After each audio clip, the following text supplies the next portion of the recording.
We're live, John. Welcome to the number one small business operations podcast in the entire world. I'm here live with John Matzner, and we're going to get into a topic today that has to do with what you should be doing with your business and what it should be doing for you. Ask not what you can do for your business. John, take us in. How should we wrestle with this? Feet up in the air, a hammock full of dreams, man, I just don't care. Why work harder when you can play it smart? Well, that's the lazy leverage way to steal their heart. I think that this idea underlies and underpins a lot of what you and I talk about. And I think it's one of the things where you and I are most opinionated is the idea that owning and running and growing a business is not an exercise in martyrdom. And I think that a lot of business owners get a lot of sense of meaning and identity from what they think is what every business owner goes through. Oh, of course I have to take calls at 10 p.m. I'm an entrepreneur. Yeah. Of course I am stressed all the time and my marriage is under pressure because that's what it means to be an entrepreneur. And you and I are like, yeah. So I thought I was good at this until I met you. I thought I was out of the matrix and like totally free from the thinking around like tying hard work to outputs. And then I met John Matzner, who stops work every day at 2 p.m. and goes to the beach. But I work exceptionally hard, but I don't work like a cow. I work like a lion, right? And so I work incredibly hard, but I don't work like an automaton. You know, like I'm not a factory line worker. And so I think ultimately this conversation is going to be about, Milton Friedman said it a long time ago when people are like, oh, business is ruining marriage. He's like, look, there's only three parts of a business: the owners, the employees, or the customers.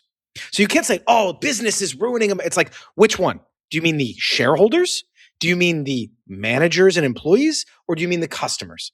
And so I think a lot of people listening to this need some assumptions challenged around the relationship between an owner and their business operation and designing it such that it serves you. So that's the way into me. Yep. Completely agree. Most people I run into, especially property managers, because it's just so operationally intense, before you know it, you're like a servant to the business. Whether it's the customers, some people identify more with the customers and some people identify more with the team. But usually one of those groups becomes like the North Star for the business owner, which is not appropriate. It's appropriate to put the customers as the North Star for the business, but the business itself should be structured and set up in the shareholder's best interest, to put it another way, for the enjoyment of the business owner. Otherwise, what are you doing? Like, why? Correct. Just go work for a nonprofit if that's your goal for the world. But so yeah, I mean, it took me a while to wrap my brain around this and like how to actually put it into practice. So the first thing is like it's a mindset shift for a lot of folks to even agree with what you and I are saying. Once you even do get them to agree with it, though, it's like, how do you do it? That is difficult. And crane breaks is a big part of that, which we do for our crane members and help them take time away from the business. That's a part of what we're talking about for sure. But it goes beyond that. Just even like the day-to-day operations and how you set that up and how you set up expectations of the people who work for you in terms of your response time and availability and things like that. I want to push back on a part of that, though. The business serving the owner's interest is a algebraic equation. Meaning, there are some business owners who want to be on site every day and they love rolling up their sleeves and changing a water heater because that's what they love. They love being in the car and they don't love family life. They hate the paperwork. They hate the back end operations. Correct. They hate talking to Ven. Yeah, I know what you mean. Yep. Correct. Or there's another owner who says the perfect company, this is what triggered this, the perfect company is a computer plugged into a wall. It's like, to you it is. I enjoy the human scale of of problems and opportunities and people development, whereas your business partner might be like, the perfect company is me getting some handwritten memos 100%, and reviewing, dude, that is his ideal company. engineering docs. Yes. And so like there's no perfect company. There's a perfect company for Peter Lohman and for John Matzner and for, right. And so you get to design that. And so I think that there's this idea that there's this, there's a Naval Ravikant thing where he says, like, basically, if you're happy, you're rich. It's like, if you like owning your company, you're a successful business owner. If you like owning your company. And so what does John like? Well, John likes, Sagan, I love working internationally. I've been international my whole life. I love teaching. To Peter, I love companies that just send me money and I never hear about them. Okay, I don't. I don't like that. That's not what I'm chasing. So I just think it's like backwards planning off of how your company serves your life, that I think sometimes people have this image of what they're supposed to do. Tell the story about the 100-door guy, because I have some other like knowledge, but I think that's a great example. Yeah, so there was a gentleman by the name of Steve Crossland who made the rounds in kind of the NARPM and property management circles several years back, probably about 4 to 5 years ago now. Everyone was kind of talking about him. He was very active on the NARPM listserv at the time, throwback. And he was making the podcast rounds, And his claim to fame was, I downsized my property management company. I think he had like 300 doors or something, down to 100 doors. And that's a hard limit. I do not manage a single door over 100. So if I have 100 doors, which I do right now, I do not accept new clients under any circumstances. And I seek to maximize the revenue per door of the existing 100 doors. I may trade some out and work with only owners who I love and who are very profitable and easy for me. But I never go above 100. And he had like one employee, or it might have even just been no employees. And he worked like 25 hours a week, and he made a ton of profit off of a very small number of doors. And it just kind of like broke everyone's brains, because the whole thing, when you go to like these conferences, it's like a door swinging contest. Journey to 5,000. How many doors do you have? Right. It's the first question everyone wants to know. And of course, everyone's a little smarter now. There's more to it. What's your revenue per door? And even beyond that, how much profit are you actually taking home? But this was like a revolutionary idea, and it really confused a lot of people. And I think for other people, it really opened up their mind as to, hey, there's more options here than I thought there were at first. Yeah. A guy who I have somewhat mixed feelings about, but I think he's obviously talked about this a lot, is of course Jason Fried. Yeah. From Basecamp. Yep. Where, I think he wrote this, or Seth Godin wrote it, but it said like, would you say Harvard could be a great school if it was just bigger? Right? Oh, Harvard's good, but it's only got 10,000 students. University of New Mexico has 100,000. Right. And so I think that there's this proxy of like worth with size. I also think there's another trap here, which is to assume that because he did this, he's unambitious, or he doesn't care, or he doesn't want to make a bunch of money. It's like, no, I just choose to let the business to be designed in this way. Like, one of my things is, even if it makes complete sense, I don't like the way, generally speaking, debt feels. Again, you say that to like a banker, it's like, well, that's like the, sell 2%. You need it's to like, lever well, you up, could just maximize returns. Correct. Yep. And I'm like, yeah, I just don't like the way that it feels. I just don't like the way that having a nut like that feels. And so I'm not going to do it. That's actually a surprisingly common, like, you're not alone in that. In fact, the data on like the percentage of residential homes that are owner occupied that have fully paid off mortgages is surprisingly high. It's something like 40% of all homes in America have no mortgage. It's way higher than you would think, because I think a lot of people agree with you. Even in theory, if they could take a mortgage and reinvest and get 9% versus 6%, like, they could theoretically be making more money. It's just the psychology of it. It just, they don't like it. And that's a great example of like, is like cutting off the opportunity to technically make a little bit more money, but it's just what you want to do. And that's the whole point. Like, and to me, it's like, the goal isn't to make money. The goal is to be happy. Yeah. The goal is to be happy, not make more money. So the tech bros call this, like the billionaires and tech bros, if you get them on this topic, they'll talk about the money monster. Like like I was listening to My First Million. They were talking about this like billionaire basketball camp, whatever they run, and one of them runs it. And like a common discussion among the folks who are there is like, oh, that guy, he beat the money monster somehow. Like he managed to sell his company and not try to do the next thing. Instead, he's just living his life and surfing. Famously, the MySpace guy did this. Like the Tom, everyone was friends with Tom when you joined MySpace.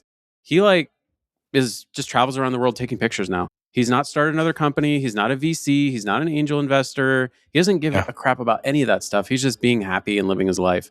So he beat the money monster because the type of person who builds a successful multi-million-dollar or billion-dollar company, that mindset, once you achieve that success, and even if you have the big exit, now you're like, what's the next thing? How do I make more money? How do I be more impactful?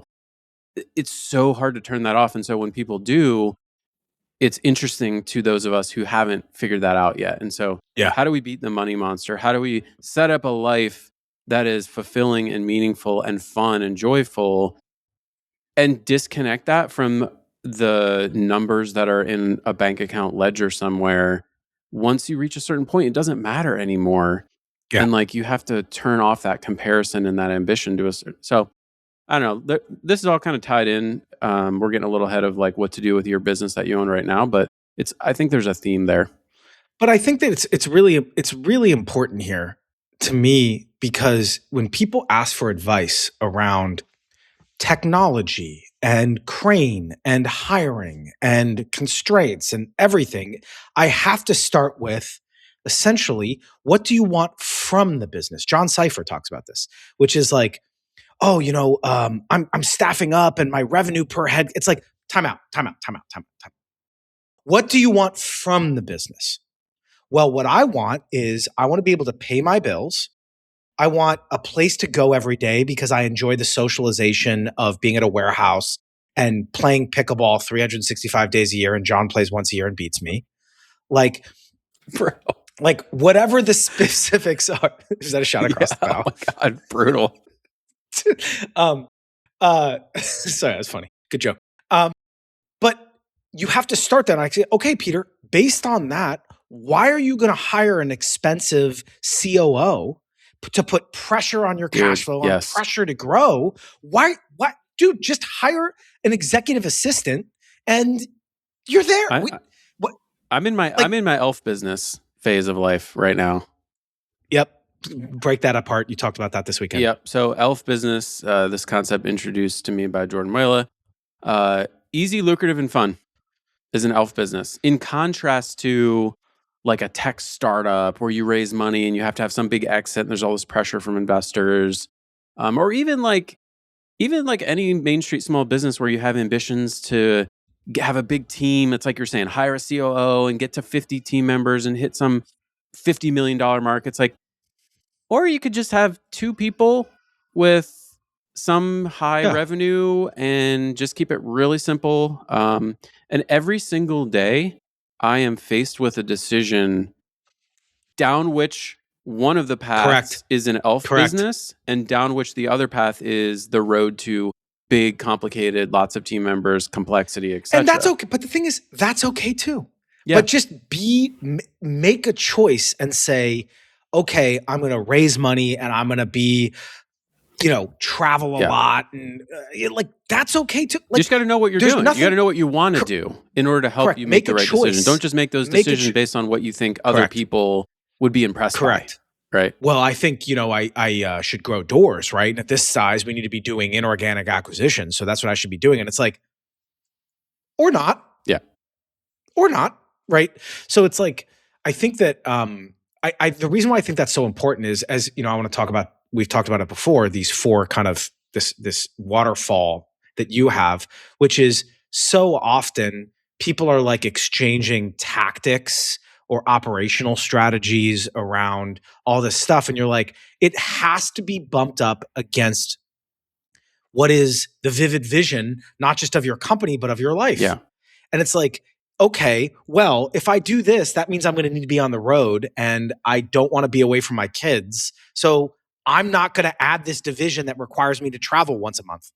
Exactly. Oh shit. But that could be the better money-making opportunity. But you're like, yeah, but then I have to travel once a month. And my vivid vision is that I don't have to travel once a month. Yeah. It's like, Whoa, what do you think you should do, bro? So Tim Ferriss introduced this phrase to the lexicon about 20 years ago when he wrote The 4-Hour Workweek of lifestyle design, which I'm sure he didn't coin that phrase, but he popularized it. And he got me thinking really hard about it at the time. And that's informed a lot of the direction that I've taken since. And that is a very powerful phrase, lifestyle design. How do you set up the life you want to live? And to take that further and bring it into what we're talking about, you need to fit your business into that. You basically need to have like business design, like design your business to fit into the lifestyle that you're designing.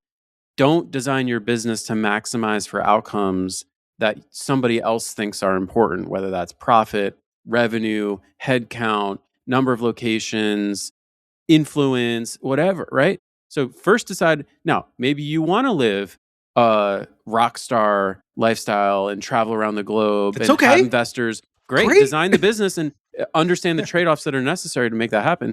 But if you don't want that, don't optimize for that outcome.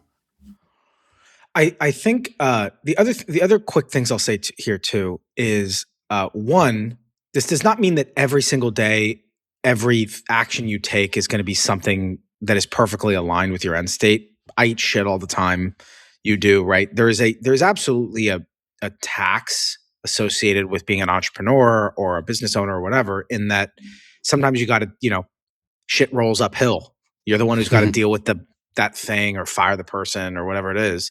So I don't think that we're turning away from hard work, or we're turning away from doing what's required. At certain stages of your business, you might need to answer the phone to yourself to break through a revenue, whatever it is, right? So we're still advocating doing what you need to do, but that should be episodic, not indefinite. That's what I'd say. Like, it should be episodic. Nope. For these next 90 days, I'm going to need to put my head down and really roll my sleeves up because that person resigned and this person is okay. But not, I'm in this perpetual low state of like mild inflammation associated with my business, which is what I think how most people, interact with their business. Yeah. It should feel light. I think that's pretty common. That's how I relate to the businesses that I'm running right now, is I have a light and easy relationship with them. And I feel very fortunate I've gotten to that point. It was not always like that by any means. Correct. But that was the result of careful intentionality with setting up the relationship I have with each of the businesses that I run, which is different for each of them. Like, I want different things out of the 2 or 3 businesses I'm actively involved in. And that relationship not only is different depending on the business, but it has also changed over time. The way I relate to RL property management, different opportunities come up, different phase of life, the business is at a different stage. So it's good to reevaluate. This is something I like to do on my annual solo retreat, where I take like a little reading, 2, 3, 4 day cabin in the woods type thing. This is one of the things I think really hard about is this business right now for me. What's working? What's not working? What do I want out of it? What am I not getting out of it? Is it serving me? This other business, same questions, and really zoom out in a way that you can't while you're between meetings, on a Wednesday. Love that. I think ultimately, to kind of wind down this particular, this kind of period, I think the summation is the word that you said, which is intentionality. Yeah. There's no wrong answer, but don't let somebody who's got 1,000 more doors than you pull you in a direction that you don't want to be in, or somebody who has raised money and you're like, yeah, now Kayvon and I have talked about what we want to do with Sagan. I was like, the only thing I know is that I don't want to have to like send weekly investor bullets, because that feels like a job to me. Like, there's almost no direction that Sagan could take that I'm not excited about, other than somebody saying, hey, John, did you send those bullet points with those KPIs we're tracking? By the way, I know I quit. I'm done. Yeah. I'll go start something else. Like, that's literally my only organizing principle right now. And so I think intentionality is really the key concept that I think is the summation of this. So do you have anything, final points on this before I kind of take us in a new direction? I'll give you like a specific example from RL Property Management. So a lot of people, we don't do brokerage. So we don't help our investor owners buy or sell homes. And a lot of property managers do, around half, maybe a little bit more, because the licensing is all the same. And a lot of these people came out of realtor stuff anyway. Yep. So now, if you do the math on like how many doors we have, how many owners leave every year, how many are buying additional properties, we're leaving six figures on the table for sure in terms of revenue that we could have by standing up a brokerage as part of our property management. And a lot of people I run into are like, "You're crazy for not doing this. It's easy money, blah, blah, blah." And I keep saying no to it because it's not what I want from that business right now. It adds a bunch of risk. It adds a bunch of new complexity. It's a whole new surface area that I have no experience with. And I just don't want to deal with realtors. I don't want to deal with home buyers who are mad because they bought a home without an inspection and found out it has radon. I don't want those headaches anywhere near my headspace. But would you make more money? For sure. We would make more money. Of course. And like that money would be meaningful for me. I'm not like a multi-billionaire, like a few hundred extra $1,000s, whatever the profit margin is on that. Yeah, that would make a difference for me. But I'm also starting to recognize what's the incremental value of another dollar to me right now. Unless it's going to let me fly private, I'm probably not interested. That's basically my bar at this point. Is like, I have the niceties in life. You know, I have a nice, decent house in Columbus, which, you know, a dollar goes a long way. I have a fine vehicle. I have a nice family. I have a sauna. Like sweaters. I have lots of sweaters. 65 different sweaters or whatever. So. Oh, wait, dude, is this our 100th episode? Possibly. I think this might be our 100th episode, which actually this is a good one to do as our 100th, which is like how does all this stuff we talk about serve us? So I think this is very fitting for that. Yeah. And the pod, you know, the podcast is another example. We just like doing this. And that's an example of like, if I took the hours I spend a week doing the pod with you and applied them to like this brokerage question, like the financial outcomes would be wildly different. But I just don't want to do that, and I do want to talk to you and record it. So that's what I do. Correct. I think that's exactly right. It's in the beginning, you kind of got to do what you got to do to kind of like provide and get your feet underneath you. But as you mature entrepreneurially, I think some of that maturation is, I'm not going to do that. Like I just, don't want to do that. Tony Robbins has this great line: "Suffering is optional." He actually explicitly stated that to Alex Hormozi in his recent interview that basically Alex interviewed him, but it kind of ended up going the other way. And it was fascinating because Alex is very tied up in that hustle culture, work hard, work harder. Why aren't you working harder? That is so deeply ingrained in his brain. And Tony Robbins is just like, dude, just so you know, suffering is optional. Like, I don't know if you know that. And it was fun to watch Alex kind of unpack that a little bit. I'll put a little last point on this, which is, it used to happen all the time when I used to coach CrossFit many, many moons ago. And it would happen all the time with people's nutrition, which was they wouldn't even recognize that they were in a low tier of inflammation every day. They just thought that everybody got like heartburn after they ate, or everybody. And then you finally meet somebody, or you change your eating for 30 days and you pull sugar out and you do some of these things we used to do. And all of a sudden you're like, I didn't even realize that 20% of my meals made me have IBS or something. Yeah. And I think similarly with business owners, they just of course my phone rings off the hook. Of course I get a ton of emails. And then you see Peter Lohman's email inbox and he's like, I don't do correspondence before noon. And it's like, wait, what? And so I think that there's this low level dull, numbness that happens. And a conversation like this might snap somebody out of it to say I hate doing this. I could do this, or I hate this sector. I don't see a path to the life I want in this category. I'm going to redefine. So I think oftentimes some of this suffering, to use an extreme word, falls kind of below the awareness level. You're right. Yeah. And then you meet somebody at a conference or you hear somebody talk and you're just like, wait, I don't have to scale personnel linearly to make more money from my property management company. You're like, no. You just, and it's like, wait, what? So I think an example of Crane is a great way where you can really see other people playing this game of business differently and maybe get some inspiration. 100%. Or, our conversations or whatever. 100%. So I think that's a good kind of bring it home. Okay. So bring it into the next topic. and we've mentioned this many, many times, and it's just, there's a couple things that we've talked about that have stuck with me. One of, it's not prioritization if it's not painful. There's a couple things you and I have talked about that really, you can only think about one thing in the shower, this process right? is deprecated. This process is never, some fires you just have to let burn. Yep. There's a couple that I really like. One of the ones that you've said that I love is values drive policy, policy drives process, process drives tech. Yeah. I think the reason it ties into what we just talked about, and I think the reason why this is so well timed, is all of those things. When we talk about AI, when we talk about AI agents, which I'm doing more and more of my day, tech's the last step, not the first step, right? It's like, I need to use more AI. It's like, awesome. Walk me through your company values.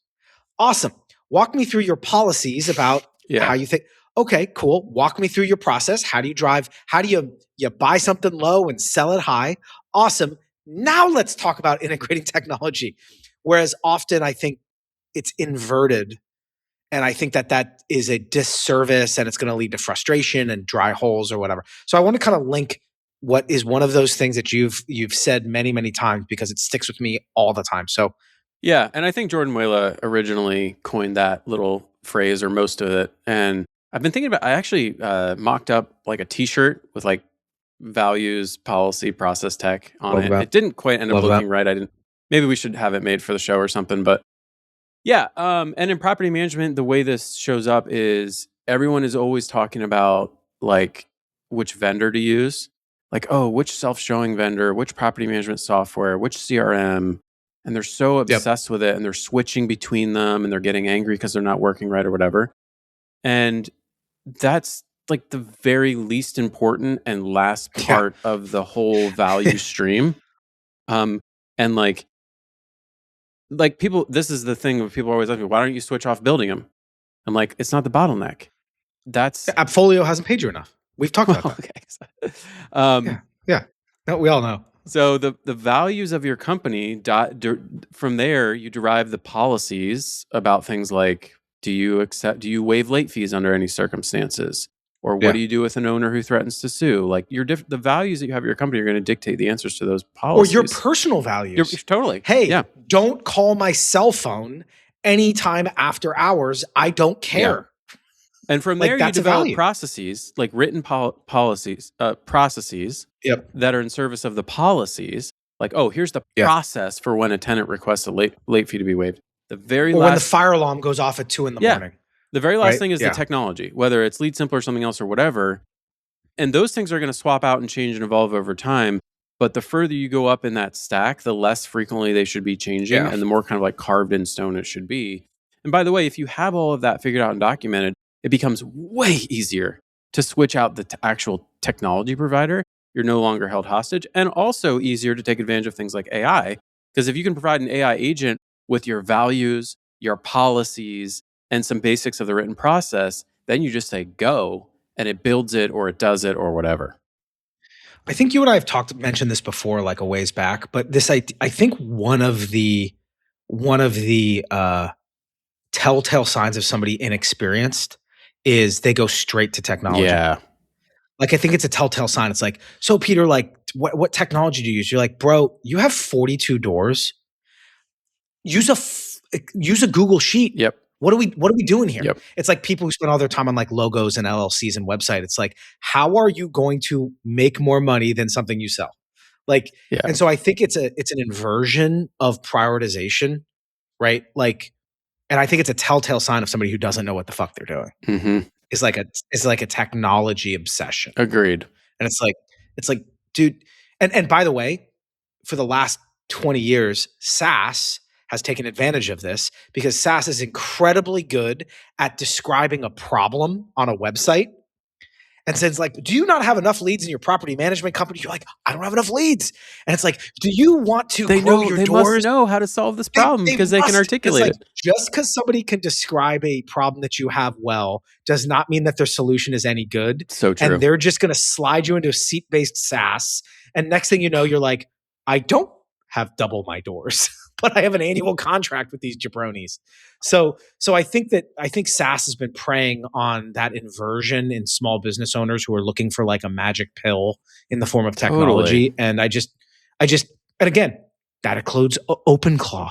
That includes Claude Code. That includes all of this stuff is absolutely in that category. I just posted this on Twitter this morning. There's no greater tragedy than doing something excellently that which shouldn't be done at all. Yeah. Like there's no greater tragedy. It's like, oh, we can do this. It's like, is that really what you should be doing right now? So I think all of this feeds back into values, both as a company and as an owner. And that needs to drive everything downstream, because whether you should switch to Appfolio or not, it's like, well, is your plan to build a 5,000 door property management company? You got to get on Appfolio. You need more horsepower than that rinky dink one. But, you just want to cash flow like a mother and have 150 doors and 2 RTMs? Don't switch to Appfolio. But if I don't understand your values, I can't give you advice. That's right. You know what I mean? So that's where I think all of this kind of like bringing it home, that's like where all of this lands. Agreed. Final thoughts on all this? I feel like we're at a good kind of stopping point. The best things that have helped me here has just been talking to other people a lot about their companies and how they do it and how they think about it and why. I'm obsessed and curious about other property management business owners and other business owners in general. I mean, my podcast, which is also over 100 episodes now, is just a document, like a long-running, well-documented catalog of my obsession with other people, what they're doing, why, how, why do they think about it, why they make that decision. And so surrounding yourself with other business owners, I think, is the fastest way to unlock this part of your brain and start to be able to think differently about what you're doing with your life and your business or multiple businesses.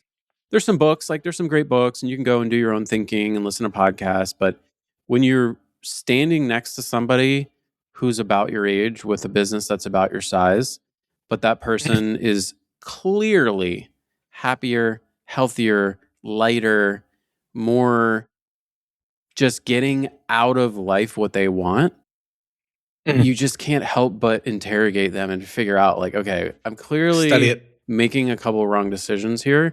Help me get to where you are. I've done that with people. I'm like, you're doing something differently here that I don't understand, and I'm going to figure that out if you'll give me 10 minutes and let me buy a cup of coffee. So those in-person, especially in the age of AI and everything, the in-person real world meetup stuff and the paid and private online communities that you and I both run is a great forum for helping distill and articulate this in a meaningful way that's practical. Agree. Quotes, thoughts, technology, anything jump out to you that you want to end this conversation with? You want me to go first? So I set up my OpenClaw to do my morning brief. And one of the things I did is I fed it my huge list of quotes that I've been collecting. And I said, pick one at random and just include it in my morning brief, just for me to reflect on, right? So I'll just pick a random example. Those who work with their minds should relax with their hands. That's one of my favorites that you love that. Yeah. So, but the funny thing is, for some reason, maybe it's because I have a lot of meetings with you or whatever, it always picks the same quote, which is "Systems are decisions made in advance." John Matzner. For me? It just shows up every morning at 6:30 a.m. The same quote from you. I have to fix it so it's random. It's pretty brilliant. But no. I like a little John every morning. So that's a great. Okay, the idea that I heard, I'll share one idea that I heard that I really, really like, which is, and this kind of ties into AI coding and stuff like that, but some of the things we talk about, and I think it summarizes this episode, which is when it gets easier and easier to kind of custom design a solution to a problem, people are going to look for those that have an opinion about how problems should be solved. So, of course, we have a software that can let you design your move out process for an owner investor.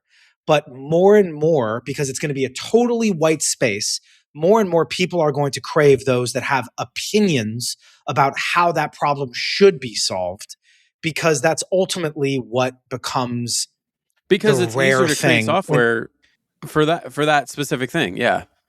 when everything is just free open field, it's like, I have an opinion about what your move out process should be, and I'm opinionated. Yep. And I think that applies across role design, it applies across company design, it applies across technology. But I thought that was just a wonderful idea, which is people are going to crave opinionated takes on how problems should be solved, not just, here's a SaaS tool that can design any solution for your move out process. You're like, well, that doesn't really help me. Yeah, it's the same thing that happened with media, right? Like we all used to watch NBC News at 6 p.m. or whatever. And now instead people get their news from one of 500 different individuals, essentially. And that's correct. And those individuals are very opinionated. And so everyone finds the specific person that aligns with their values and the way they view the world. And like, now they just consume their news through that channel, through that person or source. I don't know if that's good for civilization, but I think there's implications, but I love that idea that opinionated solutions are going to be more in demand, not just solutions, because just solving something is going to become easier. Yeah, because apps are going to be, or basically already are, as easy to create as podcasts. Yeah. And so you're going to see a similar like fragmentation. Correct. Yep. Correct. Awesome, man. For those of you that want to follow us, please check out Peter on LinkedIn, Facebook, his newsletter. Is it just peterlohman.com? Yep. Cool. And I'm johnmatzner.com. I've got all my links to all my socials and all that stuff there. So thanks for listening in, and talk soon, Peter. Yep.